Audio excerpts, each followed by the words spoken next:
अगर आप क्रिप्टो की दुनिया में कदम रख रहे हैं तो कुछ ज़रूरी चीज़ें हैं जिनका पता होना बहुत इम्पॉर्टेंट है।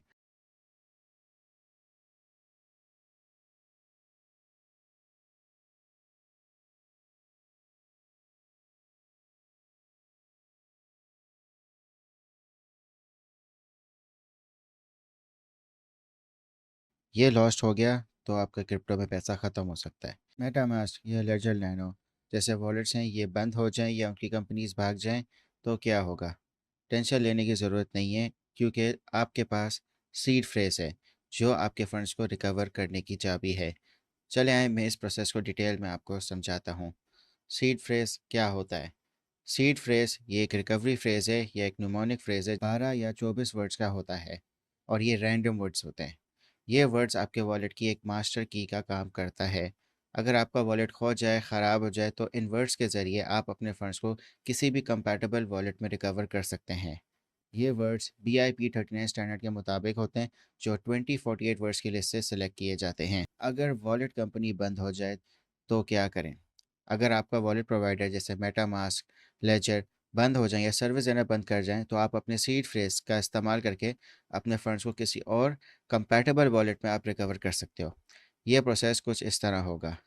नया वॉलेट आपने चूज़ करना है और जब आप एक नया वॉलेट को सिलेक्ट कर लेंगे, तो जो कुछ मशहूर वॉलेट्स हैं जैसे Trust wallet, Exodus wallet, Atomic wallet, इन वॉलेट्स को इनमें से आप कोई भी इंस्टॉल कर लें। तो जो आपके डिवाइस पे जब नया वॉलेट इंस्टॉल हो जाएगा, आपने याद रखना है, आपने हमेशा इनकी ऑफ़िशियल वेबसाइट से इंस्टॉल करना है। आपके पास एक ऑप्शन आएगा, wallet restore feature.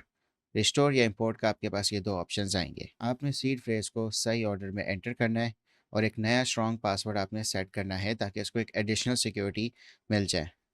Seed phrase enter करने के बाद जो आपके सारे फंड्स हैं वो आपको नए वॉलेट में नज़र आने लग जाएंगे। जैसे आप पहले इनको मैनेज करते थे, आप वैसे ही इनको मैनेज कर पाएंगे। अब मेटामास्क से ट्रस्ट वॉलेट पर फंड्स को कैसे रिकवर करना है? आपका मेटामास्क वॉलेट काम नहीं कर रहा या आपसे या कंपनी बंद हो गई, तो आपने अपने सीड फ्रेज को इस्तेमाल करके ट्रस्ट वॉलेट पर अपने फंड्स को रिकवर कर दिया। सिंपल प्रोसेस होगा, मैं ट्रस्ट वॉलेट के हिसाब से आप लोगों को बता रहा हूँ। स्मार्टफोन पर ट्रस्ट वॉलेट की ऐप को आपने इंस्टॉल करना है। जैसे इंस्टॉल होगी तो आपने I already have a wallet पे सेलेक्ट करना है और अपना सीड फ्रेज एंटर कर देना है। फिर स्ट्रॉन्ग पासवर्ड आपने सेट करना है। जब आप फंड्स देखेंगे तो आपके पास सारे फंड्स आपको नज़र आएंगे और आप उनको मैनेज भी कर सकेंगे। सीड फ्रेज़ को आपने सिक्योर रखना है। आपने कभी भी अपना जो सीड फ्रेज़ है इसको किसी के साथ शेयर नहीं करना और इसको ऑनलाइन स्टोर नहीं करना।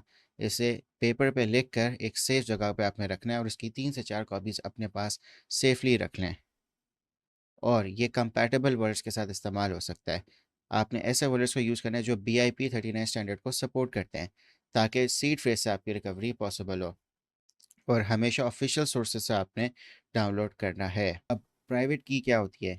प्राइवेट की एक लंबी और कॉम्प्लेक्स अल्फा न्यूमेरिक स्ट्रिंग होती है जो आपके क्रिप्टो फंड्स को एक्सेस और कंट्रोल करने का इख्तियार देती है। ये हर अकाउंट के लिए यूनिक होती है और ट्रांजैक्शंस को ऑथराइज करने के लिए इस्तेमाल होती है। सीड फ्रेज से तो मल्टीपल प्राइवेट कीज़ को जनरेट कर सकते हो। अब इन सीड फ्रेज और प्राइवेट की में क्या फ़र्क होता है? सीड फ्रेज़ एक तरह का मास्टर की है जो आपके सारे अकाउंट्स को रिकवर कर सकता है, जबकि प्राइवेट की सिर्फ एक स्पेसिफिक अकाउंट को एक्सेस करने का काम करती है। सीड फ्रेज़ याद रखना ज़्यादा आसान है क्योंकि ये वर्ड्स पे होती है और जो प्राइवेट की होती है, प्राइवेट की जो होती है वो लंबी और कॉम्प्लेक्स होती है। ये कॉन्सेप्ट किसने बनाया है? ये सब बिटकॉइन इम्प्रूवमेंट प्रपोजल्स के थ्रू इंट्रोड्यूस किया गया है। BIP32 ने हायरार्किकल डिटर्मिनिस्टिक वॉलेट्स का कॉन्सेप्ट दिया। BIP39 ने न्यूमोनिक सीड फ्रेजेस को इंट्रोड्यूस किया और BIP44 ने मल्टीपल अकाउंट्स को हैंडल करने का तरीका बताया। तो ये आप लोगों की नॉलेज में इजाफा कर दिया। अब क्रिप्टो वॉलेट क्या होता है? क्रिप्टो वॉलेट एक सॉफ्टवेयर या हार्डवेयर डिवाइस है जो तुम्हारे पब्लिक और प्राइवेट कीज़ को स्टोर करता है ताकि आप अपनी क्रिप्टो करेंसीज को मैनेज कर सकें। वॉलेट्स दो तरह के होते हैं, हॉट वॉलेट और cold wallet. Hot wallet internet से कनेक्टेड होते हैं जैसे मोबाइल वॉलेट्स।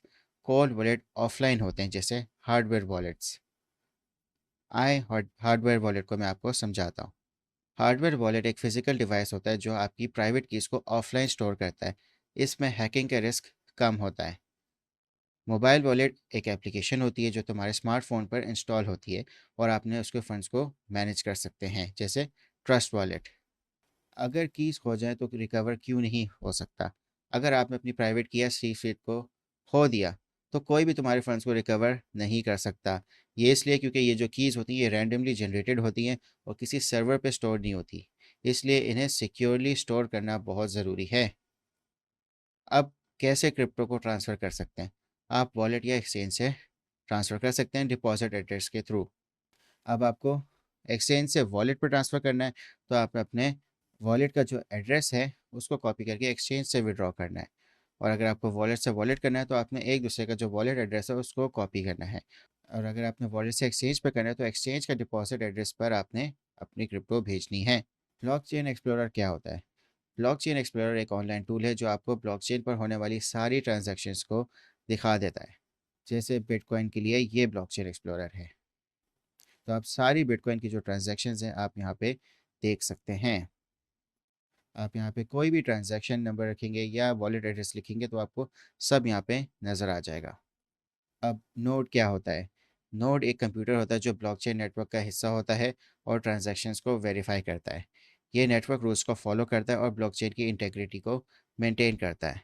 अब एक्सचेंज क्या होता है और इस पर फंड्स वहाँ पे क्यों नहीं रखने चाहिए? एक्सचेंज एक प्लेटफॉर्म है जहाँ पे आप क्रिप्टो करेंसीज को बाय या सेल या ट्रेड कर सकते हो। लेकिन अपने फंड्स वहाँ रखना रिस्की होता है क्योंकि ये एक्सचेंजेस हैक हो सकते हैं, जैसे एम्प्टी गॉक्स का हैक हुआ था।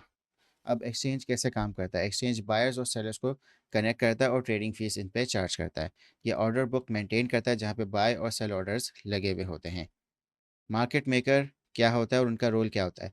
मार्केट मेकर वो एंटिटी होती हैं जो लिक्विडिटी प्रोवाइड करती हैं, मतलब बाय और सेल ऑर्डर्स लगाती हैं ताकि मार्केट स्मूथ चले। एक्सचेंजेस उन्हें प्रेफर करती हैं क्योंकि ये ट्रेडिंग वॉल्यूम बढ़ाते हैं।